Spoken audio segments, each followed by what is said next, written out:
Olá, seja bem-vindo ao Repórter Canção Nova. Hoje iremos ao fundo do mar, saber mais sobre a vida marinha com imagens da criação divina que encanta a alma. Em Terra Firme vamos conhecer projetos e ações que estimulam a preservação ambiental e auxiliam no cuidado com animais marinhos. No litoral norte paulista, o projeto Tamar, há décadas, cuida e preserva algumas espécies de tartarugas. Trabalho também de recuperação de pinguins do Instituto Argonauta e as ações educacionais entre crianças. A nossa equipe visitou o Aquário de Ubatuba, local que traz inúmeras curiosidades da vida marinha e chama a atenção dos visitantes com peixes e tubarões. Você sabe sobre a importância da preservação dos corais? Iremos conhecer o projeto Coral Vivo em São Sebastião e as belezas escondidas no fundo do mar. E não dá para esquecer os golfinhos pintados do Pacífico que nos presentearam com saltos espetaculares. O Repórter Canção Nova está no ar.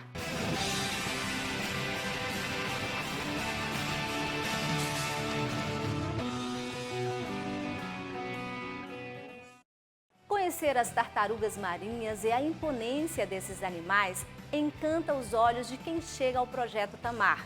O primeiro mergulho de nossa equipe destaca o trabalho de recuperação das tartarugas no litoral norte paulista.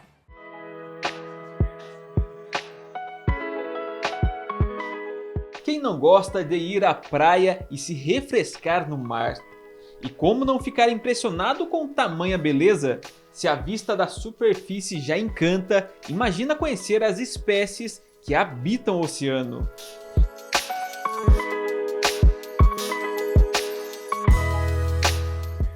Vamos começar pelas tartarugas marinhas. Os animais existem há aproximadamente 120 milhões de anos nos mares tropicais e subtropicais em todo o mundo. Para saber mais sobre o projeto Tamar, que cuida das espécies e conscientiza a população sobre a vida marinha, fomos até a cidade de Ubatuba, no litoral norte de São Paulo. Nossa primeira missão foi registrar uma transfusão de sangue na tartaruga que passava por um tratamento. E para você que cuida aqui diariamente de todas essas tartarugas, todos os animais que chegam aqui, é o que é ver todo esse cuidado e levando eles também de volta ao seu habitat. É a maior gratificação que a gente tem. Normalmente elas ficam aqui uns 2, 3 meses durante a reabilitação. Os animais que são capturados na pesca, os que acabam vindo para cá, quando tem caso de afogamento da interação com a pesca, eles acabam se recuperando mais rápido. E o interessante, pessoal, que apesar de ser uma tartaruga marinha, elas se afogam, né? Isso, elas têm respiração pulmonar, então elas precisam subir na superfície da água para consumir o oxigênio para respirar. E por que ela está recebendo essa transfusão de sangue? Ela tem essa lesão aqui na nadadeira e ela está num quadro de infecção generalizada. E aí, por conta dessa infecção, o hematócrito dela, que é a contagem das células vermelhas, caiu bastante. Então a gente acabou pegando sangue de um dos animais lá do centro de visitação para transfundir para ela ter um tempo maior para o organismo dela responder às medicações que a gente está fazendo. E qual que é a média que ela deve ficar aqui em cuidado, em tratamento, para voltar à natureza? Se ela responder bem à transfusão, provavelmente pelo menos uns 3 meses, porque ela também está magra. Então depois que a gente recuperar ela desse processo infeccioso, a gente ainda tem que fazer todo um manejo alimentar com ela para que ela engorde, para a gente conseguir devolver ela para o mar bem gordinha. Logo em seguida, acompanhamos a soltura de um animal resgatado por um pescador da região. A espécie recebeu atendimento durante 3 meses no projeto Tamar. Os biólogos Andrei e Vinícius foram os responsáveis pela soltura da tartaruga. O percurso exige preparo, pois a trilha até a praia possui obstáculos. Vira, desce, anda mais um pouco e enfim já é possível contemplar o mar. Quando a equipe do projeto chega ao local, os turistas se aproximam. Antes do trabalho, fomos conhecer o seu Zeca, que resgatou a tartaruga. Há mais de 40 anos, o pescador se aventura no mar para garantir o sustento. Conta que já se deparou com diversas tartarugas feridas. E quando isso acontece, abraça a missão de resgatá-las. Nesses mais de 25 anos que o projeto Tamar está em Ubatuba, o seu Zeca é um dos colaboradores que ajudam esse projeto adiante, resgatando as tartarugas. Seu Zeca, o que é para o senhor estar à frente e ser um parceiro do projeto Tamar? Então, para mim foi muito gratificante, né, abraçar essa parceria, né, com todos os biólogos, com toda a equipe do Tamar e com os pescadores colaboradores, né, para que façam o mesmo trabalho que eu faço. Para mim foi muito gratificante. Um trabalho gratificante que gera diversos frutos. Entre esses frutos gerados está o Vinícius, que é filho de pescador, hoje mais conhecido como Passarinho. Isso aí. Passarinho, o que é para você estar hoje trabalhando no projeto Tamar e sendo filho de um pescador? Como que foi toda essa história? Acho que é uma realização de um sonho, né? Com certeza. Muito gratificante estar trabalhando no Tamar, né? Eu comecei muito novo, comecei com meus 14 anos. E isso sempre foi um sonho também do meu pai, né? Sempre procurou algo melhor para mim, então acho que os aprendizados acabaram facilitando um pouco as coisas quanto ao conhecimento, como conversar com os próprios pescadores, né? Que é o meu trabalho. Então acho que isso foi realmente uma realização de um sonho, assim. Após um mês de tratamento e de ser resgatada pelo seu Zeca, hoje essa tartaruga volta ao mar, volta à natureza. Vamos lá, seu Zeca, soltar ela?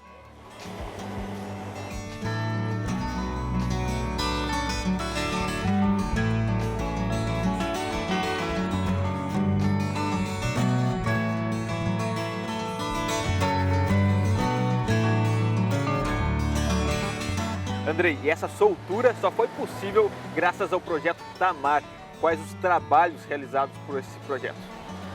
O nosso foco, né, é na educação ambiental, na pesquisa, na inclusão social. Então esses são os 3 pilares assim, que a gente tem para a gente conseguir realizar todos os nossos trabalhos, né? Então essa parte aqui de soltar tartaruga é só o finalzinho ali de tudo, dessa recuperação do animal, mas a gente tem todo esse trabalho por trás, né, que envolve muito mais que só a tartaruga, né? Tem todo esse projeto por trás. Andrei, há quanto tempo você está trabalhando no projeto Tamar e o que é para você estar aqui? Eu estou trabalhando há 8 anos e para mim assim, é uma realização de um sonho, que eu sempre falei que eu ia ser biólogo desde criança. Nunca imaginei trabalhar no Tamar, mas as coisas foram acontecendo na vida da gente e, nossa, hoje para mim eu sou super realizado, sou super feliz em trabalhar aqui, trabalhar com as tartarugas. Para mim é a maior felicidade que eu posso ter. Nesse tempo todo trabalhando com o projeto Tamar, recuperando, resgatando essas tartarugas, qual que foi a que mais te marcou, que te marca diariamente aí? É difícil, que são muitas assim. Eu acho que a que mais marca são algumas maiores, que a gente faz algumas solturas, os animais assim bem machucados, bem debilitados, que a gente acha que, poxa, esse animal acho que não vai conseguir se recuperar, e a gente chega no final e a gente consegue. Então tem uma logo no começo, acho que eu tinha 1 ou 2 anos de Tamar, que a gente... acho que foi até o Zeca que resgatou essa tartaruga, uma tartaruga cabeçuda, e a gente fez a soltura de barco, então para mim essa foi a primeira que eu fiz, então essa eu sempre fico com ela na cabeça, foi bem legal. Para Vinícius, que viu o processo de soltura, o cuidado com os animais deve ser prioridade de todos. Uma coisa incrível e mais do que necessário, né? Se você reparar, é a gente que está invadindo aí a casa deles, né? O visitante é a gente.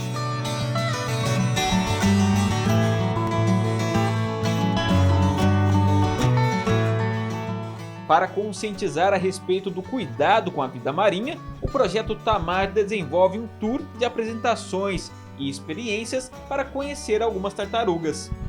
A Fundação Projeto Tamar, além de promover a recuperação de tartarugas marinhas, ela também faz todo o cuidado e reeducação ambiental com os visitantes, né, Vaninho? Como que é feito tudo isso? Durante todo o ano, a gente tem um espaço aberto, nosso centro de visitantes tem alguns tanques, tem algumas espécies também. Segue para sensibilização, educação ambiental. A gente tanto recebe escolas também, como visitantes também, nesses períodos de férias. A gente tem um fluxo muito grande de pessoas que visitam aqui. E nesse espaço é a chance que a gente tem de sensibilizar essas pessoas.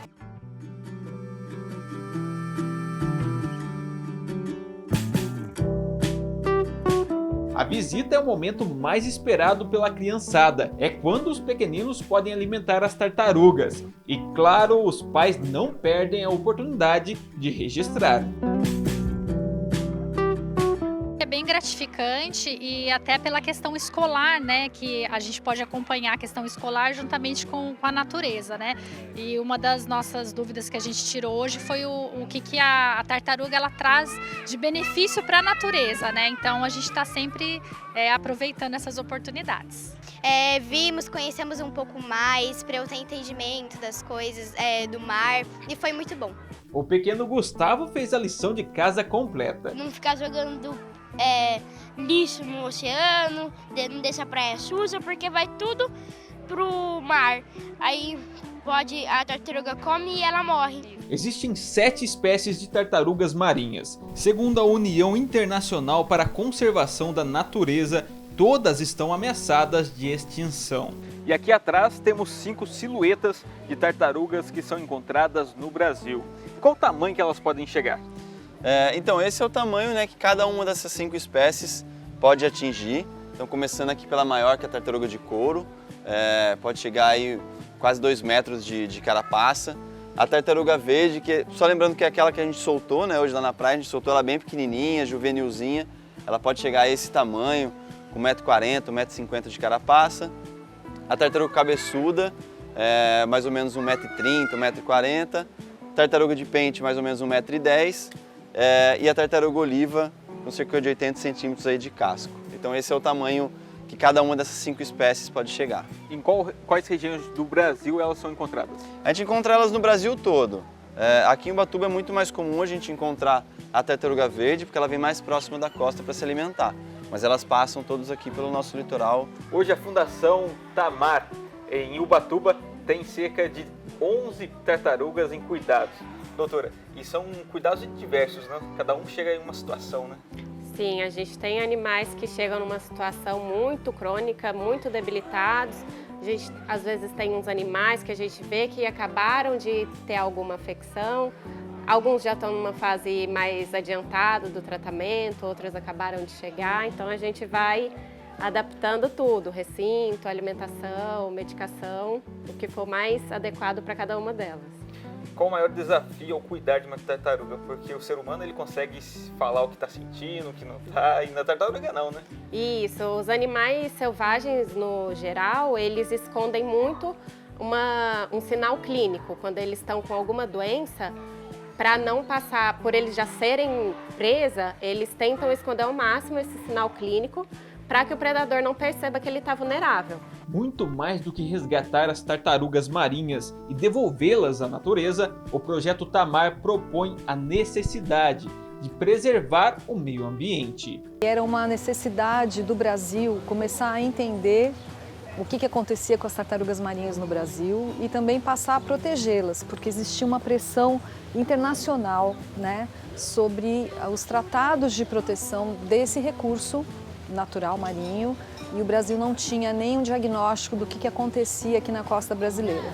Foi feito um levantamento de norte a sul do país, se determinou quais as principais áreas reprodutivas, se percebeu que as tartarugas marinhas estavam sendo predadas ou a coleta dos ovos ou a matança das fêmeas para consumo da carne, e nesse momento se estabeleceu as primeiras bases do projeto Tamar no Nordeste brasileiro e começou o trabalho dessa forma nas áreas de reprodução. E ao cuidar de cada animal, você pode diagnosticar o que causou aquilo, né? E como que é todo esse processo e também essa conscientização a partir da identificação do problema.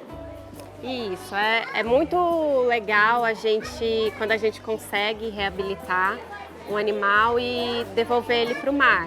Mas esse índice de reabilitação, principalmente em relação às tartarugas, é muito baixo. Ano passado, por exemplo, ficou num percentual de 12%. Então, a maioria dos animais que chegam aqui, a gente acaba não conseguindo devolver ele ao mar. Então, assim, falando ecologicamente, no sentido de aumentar a população, a reabilitação desses animais pode não ser significativa diretamente, mas esses animais ajudam muito a gente entender o que ele tinha e de que forma a gente pode diminuir esses impactos para que elas não voltem a encalhar ou ficar presas nas redes e que cada dia a gente tenha menos animais sendo reabilitados por conseguir agir de uma forma, agir com antecedência para que elas não cheguem até aqui. Estamos no espaço do saber. Aqui tem algumas carapaças, todo algum material aqui de tartarugas que as pessoas podem conhecer. O Andrei, e tem uma coisa muito interessante aqui que é o lixômetro, né? O que é isso? Esse lixômetro a gente fez, né, com todo o lixo, então todo esse lixo que está em cada um desses vidros. Todo esse lixo foi encontrado dentro das tartarugas, né? Então sejam tartarugas que vieram aqui pra gente em tratamento e esses animais ou defecaram esse lixo ou acabaram vindo a óbito, né? E durante a necrópsia a gente encontra, né? Abre elas, analisa todo o trato intestinal delas e aí a gente acaba encontrando essa quantidade de lixo. E é um lixo bem variado, assim, desde plástico, tampinha de garrafa, sacolinha, aos mais variados aí objetos que a gente já encontrou dentro de tartaruga. Entre todas essas curiosidades, aqui a gente tem um pote aqui que todo esse lixo que está aqui dentro foi encontrado de um único animal. Andrei, aproximadamente quanto de lixo aqui estava dentro desse animal? Olha, eu não sei o peso, né? Porque acaba sendo plástico, acaba sendo uma coisa leve. Mas é nessas tartarugas mais ou menos do tamanho que a gente acabou soltando, né? Esses animais juvenis que aparecem aqui pra gente. Então é bem comum a gente encontrar esses lixos, né? A gente pode ver aqui também que tem diversos objetos, desde sacolinha, tampinha, enfim, plástico mais duro, plástico mole, enfim, tem um pouquinho de tudo. Mas tudo isso foi encontrado em uma tartaruga relativamente pequena aí, né? Para o tamanho que ela pode chegar. Entre outras coisas aqui também a gente tem uma carapaça aqui. Isso, esse é um casco de uma tartaruga, né? De uma tartaruga verde. E é interessante mostrar essa parte de dentro, né? Então aqui é a coluna vertebral e as costelas, então bem relacionado aí com a gente, né? Então a coluna e as costelas elas se fundem, né? Quase que totalmente, para formar essa carapaça mais rígida. Então assemelha um pouco aí com a gente, né? Seja por meio dos cuidados veterinários ou pela conscientização, o zelo pela casa comum faz parte da missão de cada pessoa. Além de nós termos que cuidar das nossas casas, nós temos que cuidar da casa dos outros, que seriam dos animais, onde são nossos amigos e não nossos inimigos, como eles mostram em questão de lixos e tudo mais. Eles têm o costume de mostrar certinho onde deveria colocar cada coisa e gostam de mostrar a diferença de cada tartaruga e seus tamanhos também.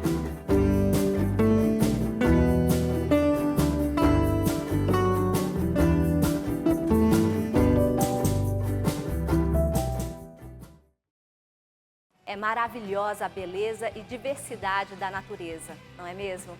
A seguir, o resgate de pinguins do litoral norte. Eu volto em instantes.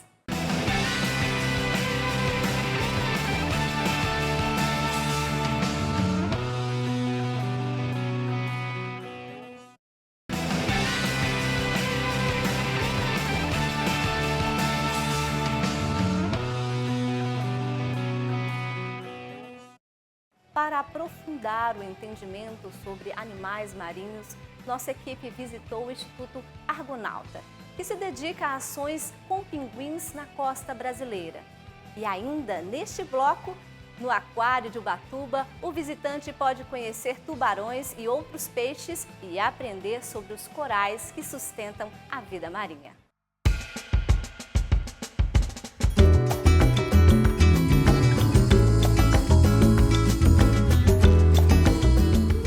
O Instituto Argonauta foi fundado em 1998 e um dos trabalhos é em relação à educação ambiental.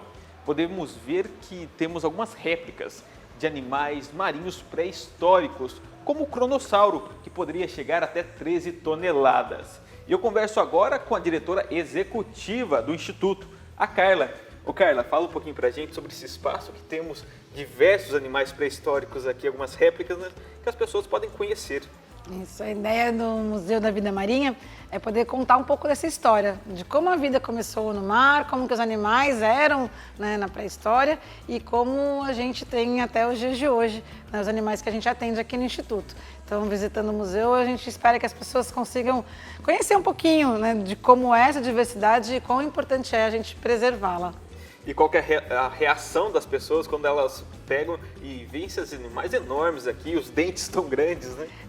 Principalmente as crianças ficam encantadas, né? A hora que vem esses bichões e associam, né, aos grandes dinossauros, então conhecer e ver de perto, né, mesmo sendo réplicas, a ideia é que as pessoas possam ter essa dimensão de qual é o tamanho, de como que eram, né, e como a diversidade é impressionante.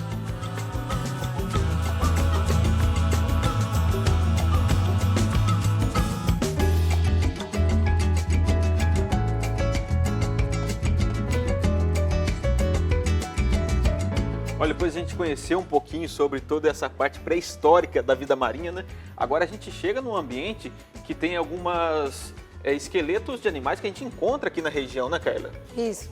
Aqui é o salão dos animais atuais, as espécies que a gente atende aqui na região. Então, são animais todos que são encontrados aqui no litoral norte. Então, dos répteis, as aves marinhas e os mamíferos marinhos, como essa baleia jubarte aqui. E o interessante de comentar com você que está nos acompanhando é que são verdadeiros, né? Isso, todos esses são esqueletos reais de animais atendidos pelo Instituto Argonauta. Fala um pouquinho pra gente cada espécie que está aqui. Bom, a gente começa com as tartarugas, né? Então são um grupo de répteis marinhos, estão contando um pouco da vida e das adaptações que os répteis têm para viver na água. Aí os mamíferos, então a gente tem aqui o jubarte, que é uma das espécies que atualmente tem dado, né, um show, aparecendo bastante lá em Ilhabela, né, bem presentes na região atualmente. Aí a gente tem aqui a cachalote, um crânio de uma cachalote adulta e de uma cachalote anã. Também são espécies que podem ser encontradas mais raras, mas que também acontecem aqui na região. Então esse aqui são, né, um pequeno exemplo de alguns dos mamíferos que podem ser encontrados. Pessoal, a gente chegou aqui num espaço bem interessante, onde a gente encontra dentes de mamíferos marinhos. O Carla, fala um pouquinho pra gente sobre essa variedade que a gente tem aqui. Bom, a gente tem aqui, primeiro, mostrar essa diferença, né? Aqui são as barbatanas de uma baleia, então é de uma jubarte. Então, mostrando essas cerdas, que é como eles se alimentam, onde ficam apreendidos os crios, que é o principal alimento das grandes baleias, que é diferente dos golfinhos, das orcas e das cachalotes, que tem dente. Então, aqui mostra todos os diferentes tamanhos, então, o dente da cachalote, o dente de uma toninha, né? Então, que são os extremos, e mostrando um pouco dos pinípedes, que são as focas e os lobos marinhos. Então, como que esses animais, né, os carnívoros marinhos, também têm diferentes dentições, todos eles adaptados à forma de alimentação.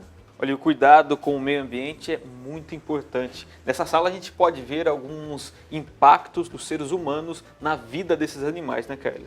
A ideia é mostrar para as pessoas que, depois de conhecer toda essa diversidade maravilhosa, como é que a gente, né, acaba agindo, às vezes mesmo não de propósito, não intencionalmente, impactando. Então, mostrando um pouco como que esses impactos da vida na vida marinha, né? Então, infelizmente, né, dos animais que a gente atende dentro do projeto de monitoramento de praias, 80% são encontrados mortos.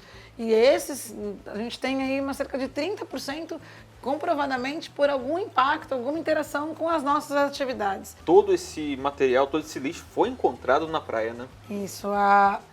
Essa aqui é uma pequena parte, uma pequena amostra de tudo que a gente já retirou, seja em campanhas, em alguns eventos, mas principalmente diariamente. A equipe faz uma retirada simbólica para poder mostrar como que está o perfil das praias, e nesses 6 anos foram mais de 45 toneladas de lixo retirados dos quatro municípios. Carla, e o legal de mencionar aqui que ao visitar o museu, conhecer um pouco mais do Instituto Argonauta, as pessoas também contribuem com os animais atendidos por vocês, né? Isso, todo recurso arrecadado, seja nos ingressos ou na loja, é inteiramente revertido para as atividades de atendimento, né, do que o Instituto faz de resgate e reabilitação dos animais. E aí aqui as pessoas têm a oportunidade de acompanhar um pouquinho esse trabalho. Então, apesar de não poder visitar o museu, através das câmeras elas conseguem olhar o que está acontecendo, né? Então, os pinguins, por exemplo, que estão internados hoje, aí eles conseguem acompanhar como eles estão sendo atendidos pelos veterinários ou quando eles estão se alimentando ali no recinto. Hoje, quais são os principais animais que vocês atendem aqui no Instituto?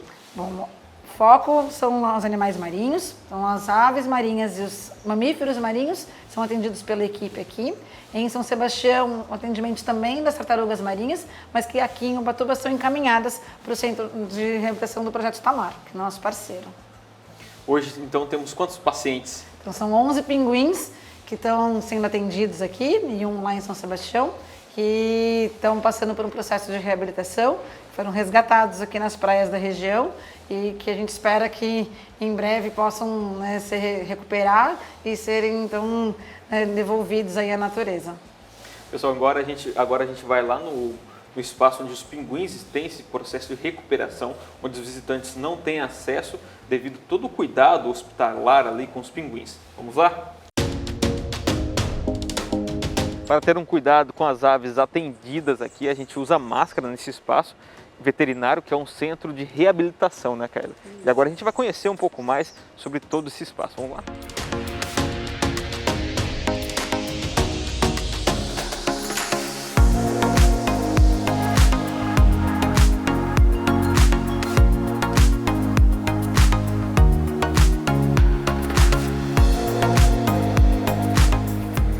Melissa, quais são os sintomas desse pinguim e como que está sendo o tratamento dele?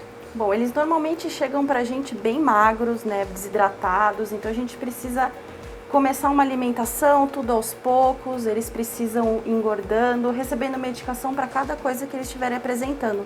Esse animal, no caso, tem sintomas respiratórios, então a gente está fazendo inalação, antibióticos, enfim, tudo que ele precisa todos os dias. Geralmente os pinguins, quais são os principais sintomas que eles chegam aqui? Realmente só a questão de desnutrição, talvez? Eles fizeram uma migração longa, então eles sempre chegam magros por aqui, mas também interagem com pesca no caminho, às vezes acabam comendo peixes que não são adequados da dieta deles, então chegam machucados, mas tá magro é sempre parte do quadro deles.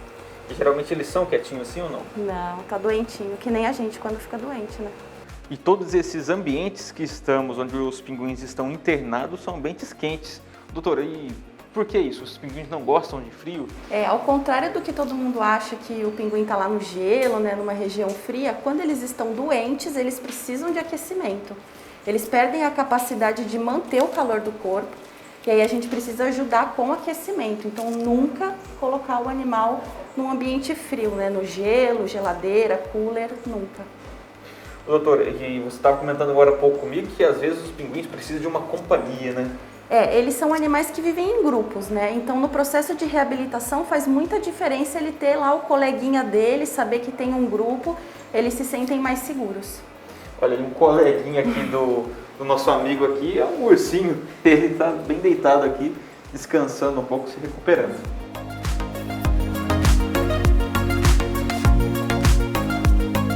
Os pinguins de Magalhães são naturais da Patagônia Argentina e durante o período migratório eles nadam milhares de quilômetros e chegam até o litoral norte. E ao chegar no litoral norte eles se perdem do bando e acabam ficando presos e muitas vezes machucados, né, Carla? Sim, é muito comum nessa época eles estarem na água se alimentando e alguns que se perderam do grupo acabam tendo mais desafios e machucados, fracos, acabam tentando sair da água. E qual a orientação ao avistar um pinguim? A primeira coisa é que se o pinguim está nessa área próxima à praia, tentando sair da água, que as pessoas deem espaço para que ele possa sair, porque às vezes quando as pessoas vão para cima, ele se sente ameaçado e volta. Como ele está cansado, isso é um pouco desgastante, é um esforço a mais para ele. Então o ideal é que as pessoas deem esse espaço para que o pinguim saia da água, descanse, ligar imediatamente para a equipe do Instituto Argonauta, que é a equipe do projeto de monitoramento de praias vai ao encontro para resgatar esses animais.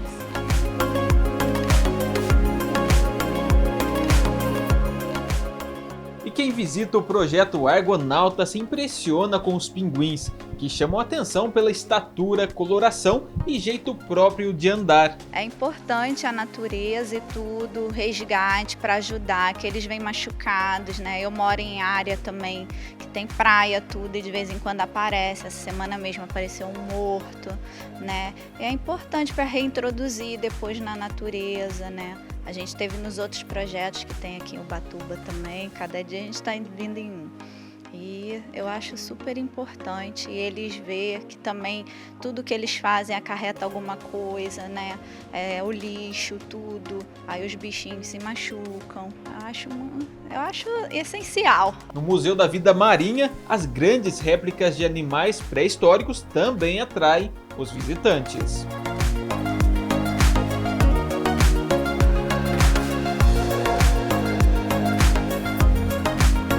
Nossa próxima parada é no Aquário de Ubatuba. A estrutura se tornou referência para a montagem de aquários em outros locais do país, como Aparecida, interior de São Paulo, e as capitais Aracaju e Belo Horizonte. Para conhecer um pouco mais como é o aquário aqui de Ubatuba, a gente agora vai dar um passeio aqui, né, Marcela? Fala um pouquinho pra gente sobre esses peixes aqui, como que se inicia todo esse processo aqui de conhecer um pouco mais o aquário, os peixes que estão aqui. Tá joia. Bom, pessoal, aqui a gente começa o circuito como se a gente fosse fazer uma trilha. Então a gente começa por uma mata ciliar. Aqui a gente tem um tanque que representa a bacia amazônica, né, com espécies de peixes enormes, como tambaqui, tambacu. A gente tem piranha, tem o peixe Oscar, tem pincaxara, algumas raias, né, a motor e a pintada, que são raias de água doce. Então a gente vai fazendo essa trilha na beira do rio e aí a gente começa a encontrar um pouco de água salgada, que é o encontro do rio com o mar, que é o mangue, né? E depois do manguezal a gente vai chegando na praia até dar um mergulho no oceano, que a gente vai conhecer algumas espécies que normalmente a gente não encontra, né? Que elas estão bem nas profundezas. Você é nosso convidado, vamos lá.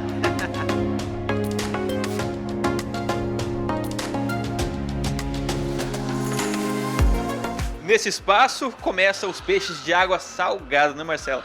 Quais tem aqui? Bom, aqui a gente tem um ambiente que é o costão rochoso, inclusive passa essa onda, né, para a gente mostrar as espécies que tem, tanto acima do mar, né, como aquela representação de gaivota, quanto as espécies de crustáceos, né, e moluscos que vivem entre esses borrifos de água. E abaixo, né, da água a gente tem umas espécies maravilhosas de peixes. E algumas espécies ameaçadas de extinção, podemos ver aqui também como os cavalos marinhos, né? Sim, então aqui, como eu comentei com vocês, a gente faz a reprodução deles no laboratório do Hippocampus reid, que é uma espécie que está ameaçada. São os melhores pais do mundo, são os cavalos marinhos, né? São eles que gestam os ovinhos, né? Então eles que ficam grávidos e eles que vão parir os filhotes. Chegamos no espaço que as criançadas mais gostam, onde ficam os tubarões. Quais espécies a gente tem aqui? Bom, aqui a gente tem duas espécies, tem o tubarão mangona e tem o tubarão lixa. E aqui em cima a gente tem o tubarão gato de coral também. Então aqui é uma grande atração, né, que é onde as pessoas podem ver de perto esses animais, o comportamento deles. A gente acabou de ver um momento de alimentação, né, assistida. São espécies que estão também sofrendo, né, um grau de ameaça. De extinção, então a gente fala bastante, passa bastante informações, que a gente não está no cardápio, né, dos tubarões, então, na verdade, é a gente que está ameaçando essa espécie, né, não ao contrário. Né. Muita gente que frequenta o litoral norte paulista aproveita para conhecer algumas espécies de peixes e ver os filhos se aventurarem no mundo marinho. Primeira vez que a gente vem visitar o aquário e o nosso filho está gostando bastante, a gente também. E pra você? Bem legal, a gente veio comemorar meu aniversário, na verdade, né? Uma surpresa que ele fez pra mim. Eu nunca tinha ido no aquário e tô gostando bastante. A gente está acostumado a ver nos livros, né? Os meus filhos estão no litoral, eles têm, e mesmo assim ficam deslumbrados, né? E tem toda a questão da conscientização ecológica, como respeitar, como cuidar, aprender as espécies, como é que trata. É muito legal. A felicidade hoje, né, das crianças assim, podendo participar de um momento especial igual esse, que é vir aqui no projeto, é muito importante, né, filha? Chegamos aqui onde tem um tanque de contato. Aqui a gente pode realmente chegar e colocar a mão para sentir um pouco sobre o que é o pepino do mar. Ele é meio peludinho, parece em cima, e também tem a estrela do mar aqui. A estrela do mar já é mais lisinho um pouquinho. O que são essas espécies que tem aqui e como que é essa interação com as crianças, com todos aqueles que vêm? Bom, a gente tem algumas espécies, tem 2 espécies de estrela do mar, a estrela do mar vermelha, que é uma espécie nativa, e a estrela do mar de chifres, que é uma espécie exótica. A gente também tem pepino do mar, lagosta sapateira, que é uma espécie endêmica aqui do Brasil, e a gente também tem os ouriços do mar. Bom, é uma experiência única, né? As pessoas não estão acostumadas com esse tipo de toque, né? Então, quando toca, o animal se surpreende, porque às vezes a gente, ao observar o animal, acha que ele é de uma textura e na hora que toca ele é totalmente outro. Por isso que a gente, na verdade, passa a orientação pra gente não machucá-los, né? Então, tem que ser um toque somente com 2 dedos, tem que ser lento, para simular uma ondulação do mar, que é o que eles estão acostumados a receber no ambiente natural. E por falar nos pequenos seres, fomos conhecer o projeto Coral Vivo, no município de São Sebastião, onde os profissionais monitoram a costa brasileira. E dentro do projeto Coral Vivo, em São Sebastião, a gente tem uma sala aqui, professor, onde a gente tem uma possibilidade de mostrar um pouquinho sobre as mudanças climáticas, né? Pois é, Jean, aqui dentro da Universidade de São Paulo, o projeto Coral Vivo tem alguns pesquisadores associados e nós desenvolvemos diversas pesquisas na área relacionadas à biologia marinha de maneira geral. E aqui, especificamente, a gente tem uma sala em que nós podemos fazer simulações de mudanças climáticas. É como se fosse uma máquina do tempo que pudesse nos levar para 2100 e ver potencialmente como que a vida marinha vai responder a esse câmbio do clima que está agindo de forma bastante acelerada. Então vamos dar uma olhadinha em como isso funciona, gente. Professor, com essa simulação, é possível ver que ao decorrer dos anos a vida desses corais é prejudicada? Exato, é possível, porque um ponto interessante é que os corais são animais. Embora eles se assemelhem muitas vezes a pedras, a rochas, eles são animais. Ou seja, eles predam, eles comem o material que está presente na água, pequenas larvinhas que estão na água. Só que eles também têm um aspecto semelhante às plantas. Eles fazem fotossíntese. Então, essa luz do sol, ela é captada e ela é transformada em açúcar. Então, isso se dá através de uma relação de casamento. É como se fosse um casamento que existe entre o coral animal e uma pequena microalga que vive dentro da célula do coral. E essa microalga é capaz de captar essa luz. Então, o que acontece? A gente sabe que em temperaturas mais elevadas, o que o coral tende a fazer? Expulsar essa microalga. Esse casamento ele é rompido. Então, a gente sabe que mudanças climáticas como temperatura tendem a romper esse casamento, essa relação harmoniosa que existe entre o coral animal e essa microalga que faz a fotossíntese que vive dentro dele. Isso é o chamado fenômeno do branqueamento. O coral expulsa essa microalga, aí o tecido fica translúcido e ele mostra a cor do esqueleto branco adjacente logo abaixo. E o coral branco, branqueado, ele pode vir a morrer se esse branqueamento for muito intenso ou muito duradouro. Ô professor, então por que muitas pessoas falam que os corais eles ajudam a submanter tantas famílias? Qual o significado disso com os corais? Pois é, se 30% da diversidade de peixes ela é recife dependente dos corais e boa parte da população mundial utiliza peixes como fonte de alimentação, então a destruição dos corais é a destruição dos recifes e isso afeta a população e as diversas comunidades de peixes também. Cada círculo desse é um indivíduo, não, professor? Exatamente, Ian. Então aqui nós temos um animal composto por vários indivíduos. Esses indivíduos a gente conhece cientificamente como pólipos. Mas o que é o pólipo? O pólipo é um organismo, é um animal que está fusionado, ou seja, conectado anatomicamente com os outros ao seu redor. Como o professor Samuel falou, o projeto Coral Vivo fica bem ao lado do mar. Eu converso agora com o Marcelo, que também auxilia em todo esse trabalho. Marcelo, como que é feito todo esse trabalho de conscientização, mas também de cuidado com os corais? Então, parte do trabalho de cuidado é o monitoramento, né? O monitoramento contínuo, e a gente vem desenvolvendo junto com o projeto Coral Vivo, né? Com a liderança aqui do Centro de Biologia Marinha, monitoramento não só do ponto de vista visual, mas também do ponto de vista genético. Então a gente acompanha diversas colônias ao longo do tempo, colhendo pequenas amostras de tecido para então tentar entender do ponto de vista molecular, do ponto de vista genético, o que ocorre ao longo desse período e se porventura ocorre algum processo de branqueamento, como o professor Samuel explicou, a gente tem a base genética de toda essa transformação. Não só de ponto de vista do coral hospedeiro, mas de todos aqueles organismos que também vivem em simbiose com ele, que são as algas e são as bactérias. Ponto muito importante. As bactérias desempenham um papel benéfico para os corais e para todos os organismos vivos muito grande.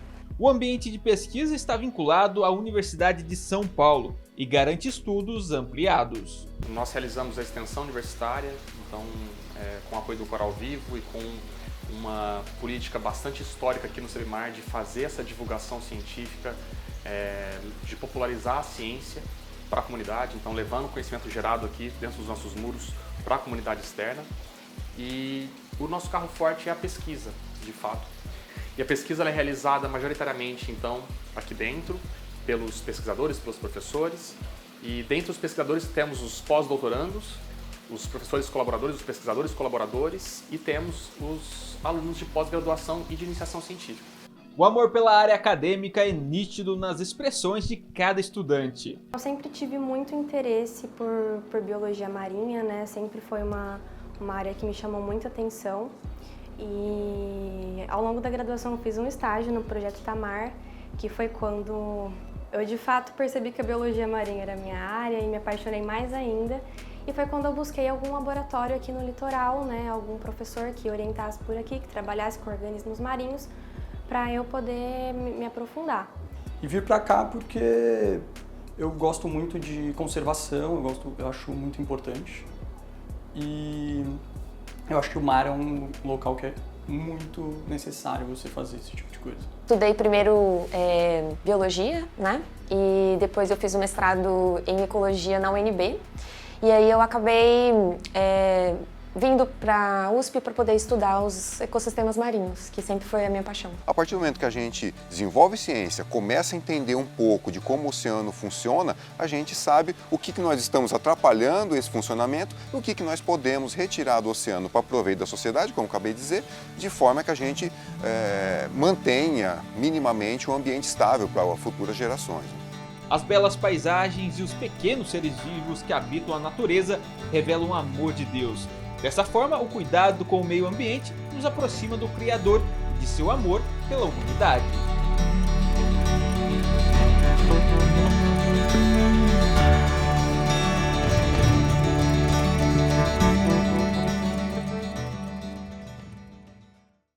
O repórter Canção Nova explorou a região entre São Sebastião e Ilhabela.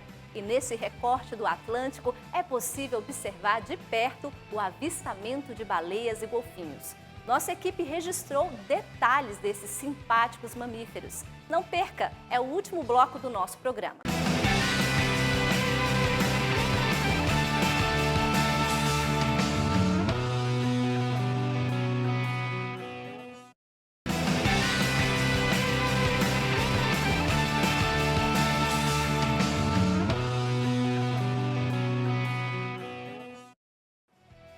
Estamos de volta com o nosso repórter Canção Nova. No litoral norte paulista, o turismo de avistamento promove a observação de baleias, golfinhos e aves marinhas. Durante nossa busca pelas baleias, fomos surpreendidos por golfinhos pintados do Pacífico que nos proporcionaram um espetáculo com seus saltos. Imagine um local com vasta riqueza natural. No litoral norte paulista, é possível apreciar a beleza da criação divina. A Fundação de Amparo à Pesquisa do Estado de São Paulo catalogou 95 espécies marinhas, como estrelas do mar, ouriços e moluscos, além de 117 espécies de peixes, como raias, bagres e linguados nas profundezas do oceano. Mas hoje fomos atrás de outras espécies, a baleia jubarte e o golfinho pintado. Os animais que podem ser encontrados no canal de São Sebastião se destacam em meio à fauna marinha. Nossa expedição começou bem cedinho, a bordo do Capitão Chimango. A embarcação, que tem nome de ave de rapina, mostra que veio. Navega com rapidez pelas águas do Atlântico. Pouco a pouco, a tripulação aumenta. O desejo de todos é um só. Vim especificamente para tentar ver as baleias e talvez golfinhos também. Então a expectativa está muito grande, eu estou muito emocionada. A primeira parada foi em Ilhabela. No local, os tripulantes têm a oportunidade de conhecer mais sobre este mamífero. Na tenda do projeto Baleia Jubarte, as pessoas tiram dúvidas sobre a observação das baleias e recebem orientação sobre o comportamento das jubartes. O projeto Baleia Jubarte, ele nasceu em Caravelas, né, na Bahia, lá em 88, com a finalidade ali de preservar, né, conservar o remanescente populacional das baleias que a gente tinha na região. Então ali em Abrolhos a gente tinha pelo menos 500 mil baleias jubartes naquela época. E aí os pesquisadores começaram, né, a se interessar o que as baleias estavam fazendo ali. Bruna explica que o crescimento populacional das baleias aumentou. A gente teve o crescimento populacional e as baleias voltaram ali a ter o seu número de 25 mil. Então a estimativa, né, do projeto ano passado foi a população brasileira de 25 mil. Então aí a gente realmente começou, né, a fazer as pesquisas naquela época. E aí então todos esses anos a gente está trabalhando tanto na pesquisa quanto no turismo, né, de observação, principalmente na educação ambiental também nessas regiões. O projeto Baleia Jubarte acredita que as espécies voltaram a habitar o litoral de São Sebastião e Ilhabela para a reprodução. A gente está vendo ele realmente, né, esse ano bastante baleias aqui pela região. A gente viu o crescimento, né, do ano passado para cá. E aí esse motivo pode ser realmente devido, né, ao crescimento populacional dessas baleias. Então elas estão voltando a habitar áreas que elas habitavam anteriormente, né? Então aqui a região a gente sabe que realmente essas baleias estavam por aqui, né, as pessoas falavam. Mas aí talvez elas começaram a diminuir, né, a passagem por aqui. E aí agora a gente está vendo realmente elas retornarem. Então a gente está vendo aqui na região bastante formação de grupos competitivos, que a gente não via tanto anteriormente, né? Então o grupo ali para competição dos machos pela fêmea, para ver a cópula. A gente está vendo também filhotes, né? Bastante presença de filhotes aqui na região, então talvez sejam filhotes que realmente nasceram por aqui. O projeto Baleia Vista orienta sobre a maneira de agir ao encontrar baleias e golfinhos. Convidado pelo idealizador do projeto, Gustavo está há 6 anos na iniciativa. E o projeto super funciona de levar o pessoal para ver baleia. E ele me convidou, ele disse assim, Gustavo, aposta que vai dar certo. E a gente apostou. A gente apostou, no começo chamaram a gente meio de louco, que a baleia ia bater no barco, que a baleia ia fazer isso, fazer aquilo, e foi totalmente diferente. A cada ano que veio se passando, a gente foi ganhando mais experiência junto com ele e agora junto com o projeto Baleia Jubarte.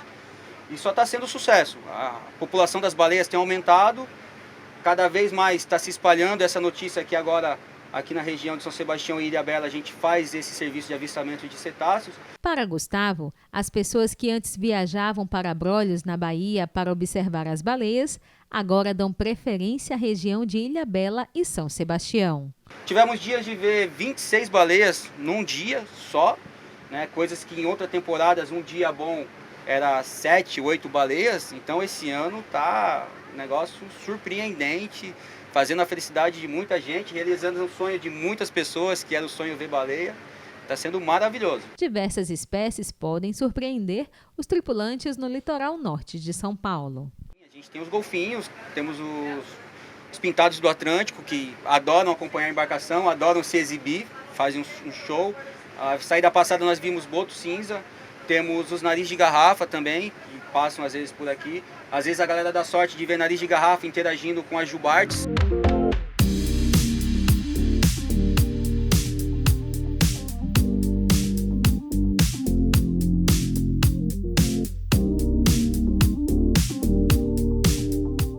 Temos orcas, que às vezes passam aqui pela nossa região. Então a diversidade aqui é maravilhosa. Raias-mantas, que também estamos em temporada de raias-mantas. Tem um projeto maravilhoso que o pessoal do Mantas de Ilhabela faz aí, de acompanhamento das mantas. Então, não é só baleia, tem tudo, tem tartaruga, temos bastante pinguins nessa época também. Então tá tendo bastante coisa, aves marinhas, tem muita coisa aqui para ver na região. A embarcação segue pelas águas brilhantes do Atlântico. Os tripulantes contemplam a paisagem fascinante do mar de Ilhabela. Enquanto esperamos as baleias, uma agradável surpresa. Um grupo de golfinhos se aproximou da embarcação, encantando a todos.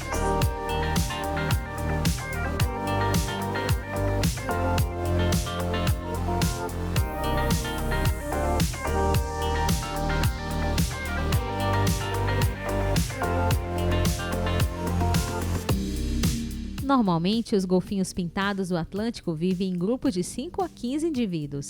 A espécie é considerada amável e interativa, algo que é possível identificar no seu mergulho. Os golfinhos pintados, conhecidos como Stenella frontalis, são uma espécie de golfinho chamado de golfinho pintado do Atlântico, que são encontrados nas águas tropicais e subtropicais aqui no Atlântico. São animais que vivem em regiões costeiras ou mesmo em regiões oceânicas próximas das ilhas ou bancos de areia. Geralmente onde tem uma associação com uma riqueza na produtividade e nos alimentos disponíveis, peixes e lulas. Segundo a bióloga do Instituto Argonauta, a observação desses cetáceos está relacionada a migrações sazonais dos animais de que eles se alimentam. O Instituto Argonauta monitora, as espécies, a ocorrência das espécies ao longo do ano, dentro do projeto de monitoramento, de avistagem de cetáceos, e a gente vê que há uma ocorrência anual. Porém, em algumas épocas, a frequência aumenta justamente porque é uma espécie associada a maior produtividade, a maior disponibilidade de alimento e, com isso, as condições de água também se tornam mais propícias e adequadas para essas observações desses animais aqui na região. Diferente do que esperávamos, a baleia jubarte não apareceu. Mesmo assim, a beleza do percurso entre São Sebastião e Ilhabela, em alto mar, não pôde deixar de ser contemplada. A possibilidade de ver baleias e golfinhos atrai cada vez mais pessoas. Biólogos e turistas esperam pelo momento exato em que a natureza se revela. Se há um show na água, ninguém quer perder o registro. A vida marinha sempre atraiu e continuará atraindo os olhares humanos.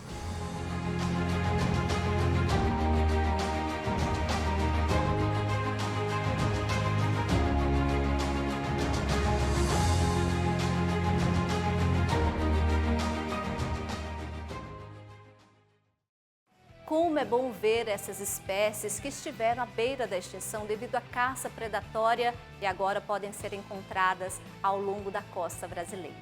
Observar a fauna marinha em parceria com projetos e observatórios como estes que conhecemos hoje é fundamental para a preservação e a redução da caça comercial de animais marinhos.